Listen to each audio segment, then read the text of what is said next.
the Savvy Gamer here. And today, what I thought I would do, as lots of you seem to be enjoying the Star Wars The Old Republic videos, I had one of our lovely channel subscribers, one of our Savvy Gamer peeps, by the name of look_4L. Let me know that something that they're appreciating, so it's always nice to hear feedback from you guys. But something I thought I would do today to kind of keep the Old Republic, the Star Wars The Old Republic stuff going, is kind of do a little bit of lore reading. Something that I know I had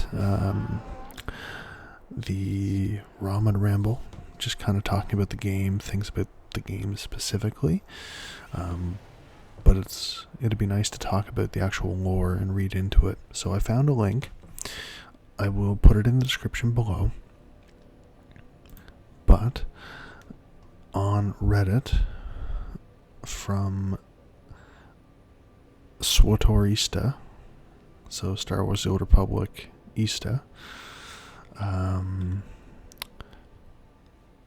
they have made essentially and put a link up for a website where you can go and read almost all the lore. Like, there's over 1,200 entries into the lore for this game, which is insane.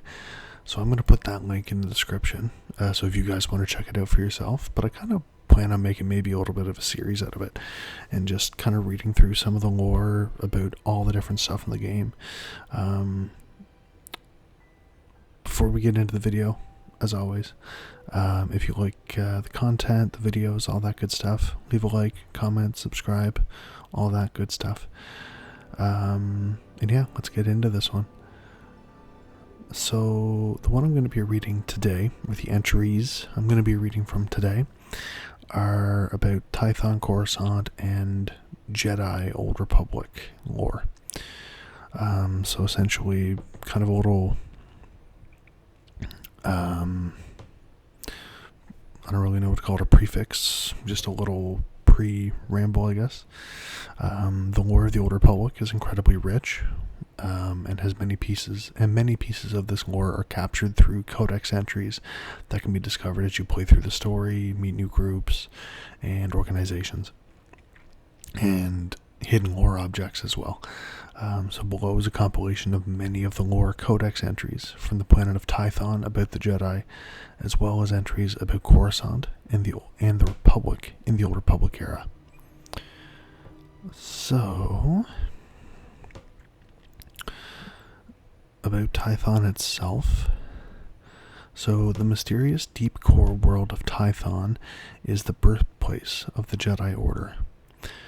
Millennia ago, Tythonian warriors and scholars developed a unique mystic and martial philosophy while studying the Force. Today, their Jedi descendants excavate ancient Tythonian ruins and relearn what was lost. After the recent destruction of the Jedi Temple on Coruscant, the Jedi made their new home on Tython. The mountainous planet remains mostly unexplored, and the violent natives pose a constant threat. The Order remains committed to rebuilding here, however, and is now training a new generation of Padawans. So, next is kind of about rediscovering Tython.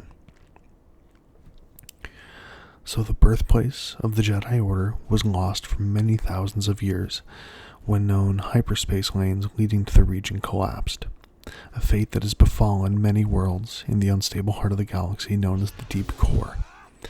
After the destruction of the Jedi Temple on Coruscant, Satele Shan embarked on a search to rediscover the lost world.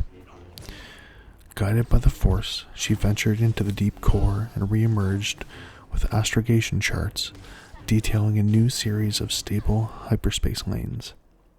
Tython was once again connected to the rest of the galaxy. Initial exploration of the planet took months as Jedi scouts combed the surface for clues to Tython's history. Lives were lost to a troubled landscape, to the Flesh Raiders, and to forces unknown, but soon the Jedi Council established a new temple on the world, determined to rebuild Tython and return it to humble glory. Just kind of a quick little side note too, I thought it'd be cool to look at the Jedi stuff as you'll see that I'm playing as a Jedi Knight. So I thought it'd be cool to kind of read up on that and just kind of stay in the theme of Jedi. So next, we're going to be talking about reading into the Jedi Temple itself. So since the destruction of the original temple during the sacking of Coruscant, the Jedi Temple in Tython has become the spiritual home and sanctuary of the Jedi Order.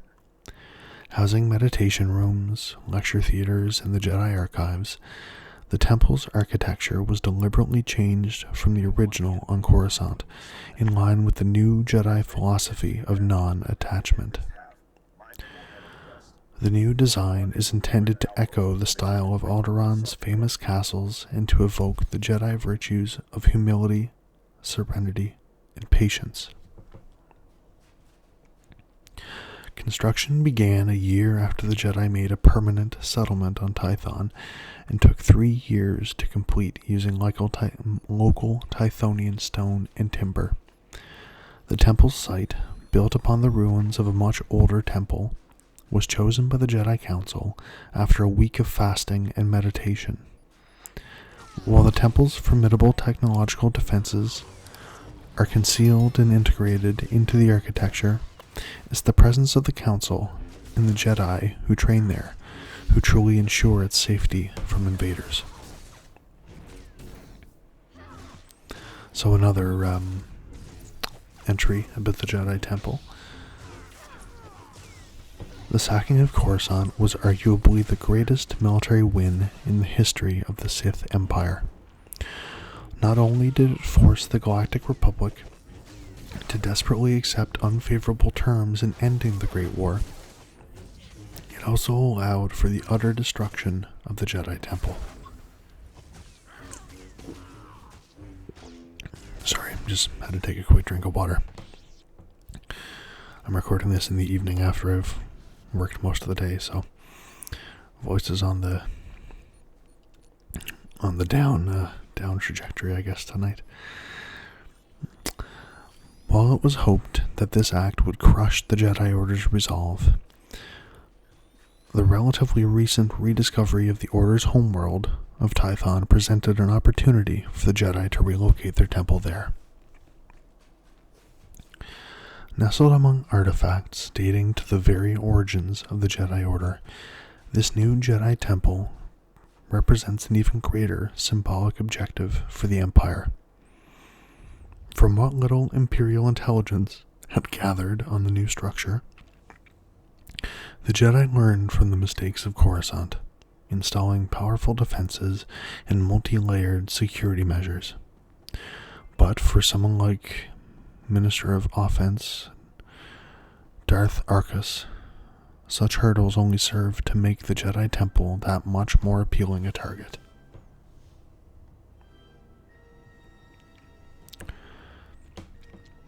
Rebuilding the Jedi Order. In the aftermath of the sacking of Coruscant and the establishment of peace with the Empire, the fate of the Jedi Order was uncertain.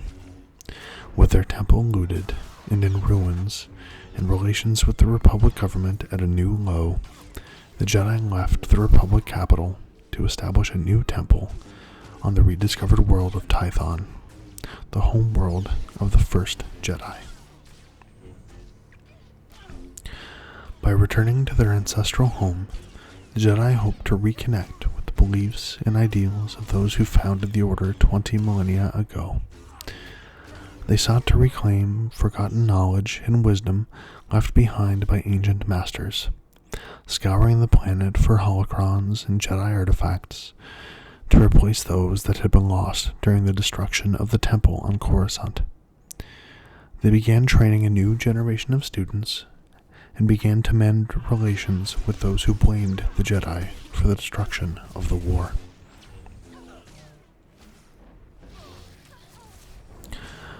On Tython, many young Jedi believe they have rediscovered the original purpose of their order, to stand firm against the servants of the dark side. Removed from the machinations and concessions of politicians and bureaucrats, the Jedi have once again become beacons in the eternal struggle between light and dark. The Jedi Council.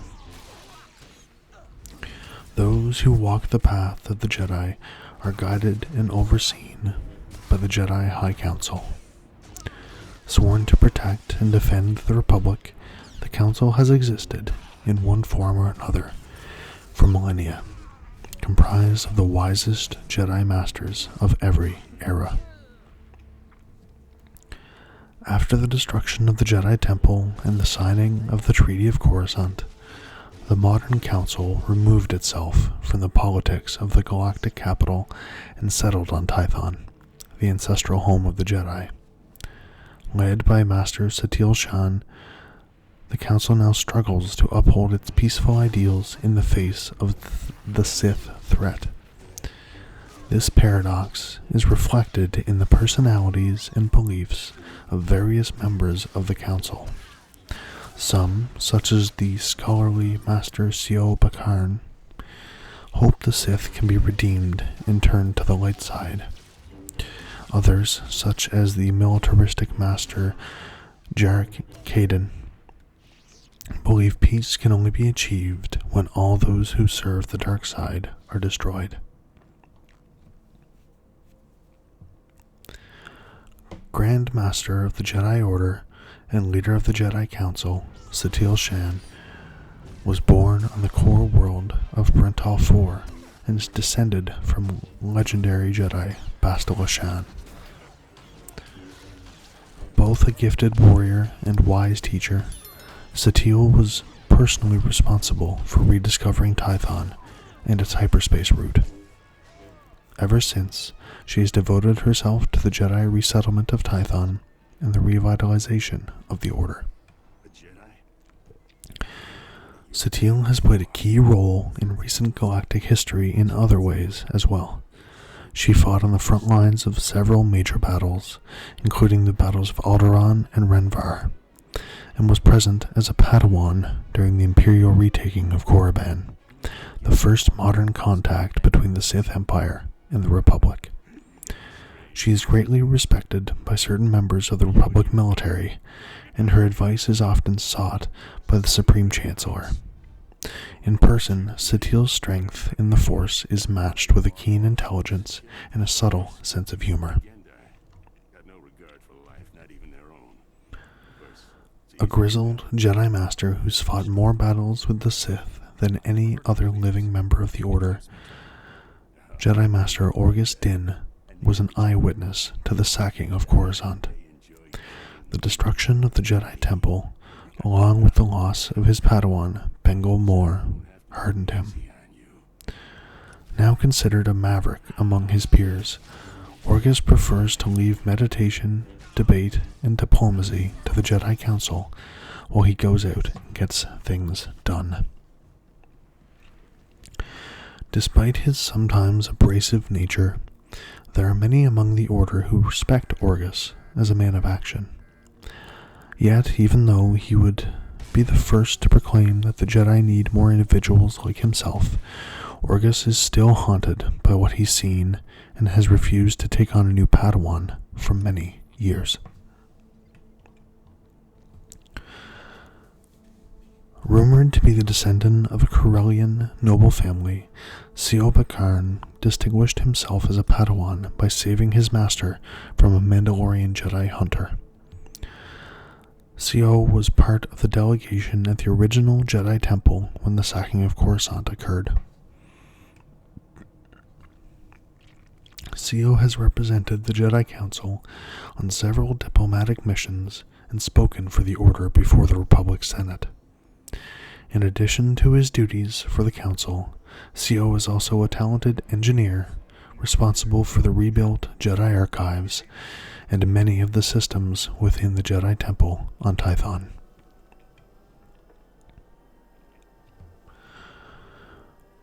A renowned archaeologist and tireless explorer, Jedi Master Yuan Par is one of the Order's most respected scholars. She specializes in the prehistory of the Jedi Order and has recovered several major artifacts, including the surviving Garnis texts and the holocron compiled by Odan-Ur. Yuan once taught the history of Jedi philosophy at the temple, but in recent years she has returned to working in the field. Yuan's search for lost Jedi ruins and artifacts has brought her into contact with dozens of different cultures. She has negotiated with warring Gamorrean clans and was even made blood sister to a Kalish chieftain. Some Jedi have expressed concern at Yuan's rather unorthodox methods and teaching style, but no one questions her devotion to the Jedi Order. Respectfully referred to as the conscience of the Jedi Order, Master Tol Braga is a thoughtful scholar, a wise strategist, and an avowed pacifist. His greatest achievement as a Jedi to date was when he dueled Sith Lord Darth Sajar to a draw, and then convinced the enemy to abandon the path of the darkness and train as a Jedi. Although most Padawans assume Master Braga developed his opposition to warfare during the Great War, it began much earlier. His first mission as a young Jedi was to intervene in a violent civil conflict on the planet Duro. Master Braga saw firsthand the horrors that occur when people take up arms against their own kind, and it forever changed his outlook.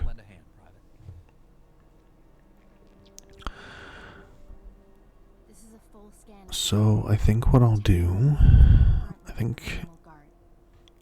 I will read one more quick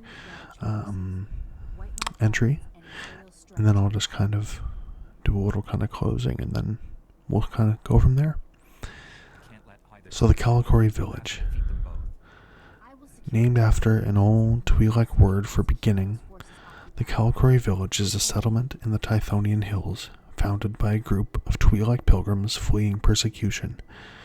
The pilgrims asked the Republic for permission to settle on Tython, but were refused. Defying the ruling, the pilgrims founded a small camp that gradually grew into Kalikori Village. The village matriarch's home is built on the site of the original landing. Kalikori is technically an illegal settlement without protection under Republic law. As the village grew, boasting fertile fields and its own irrigation system, the Twi'lek pilgrims realized they were expanding into Flesh Raider territory and have been fighting off the creatures ever since without outside help. Despite the anger of the villagers at the Jedi who have abandoned them, many Padawans travel to Kalikori Village to seek the matriarch's blessing or to learn about the pilgrims' teachings. Well, I'm going to end there, but thank you everyone for tuning in, and I hope you tune in for another episode later on. And as always, like, comment, subscribe, and take care everybody. We'll see you in the next video.